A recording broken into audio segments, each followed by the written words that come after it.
nia na mazungumzo yangu. Nataka nikupe mtaji. Lakini swala letu la harusi hili kidogo linachanganya ujue. Lakini okay, anyway. Kimaliza swala la harusi nitakupa mtaji. Ili usiwe mama alimbali. Sawa, nakuelewa. Ila asante pia kwa upendo wako unaonionyesha. Nazidi kukuamini kutokana na upole wako. Ngoja tusubiri hiyo harusi ipite, ili nitafakari biashara gani ya kufanya, nitakupa majibu. Lakini vipi, leo uende kumsalimia mama? Unajua hizi biashara zetu hizi.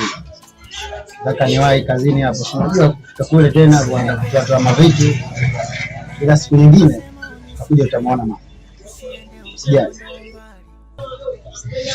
Sawa, karibu pale ni nyumbani. Karibu masaa 24 jisikie kwa nyumbani.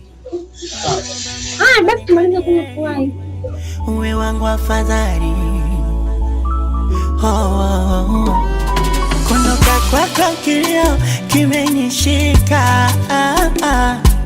Umemshika masamba moja mponyoka.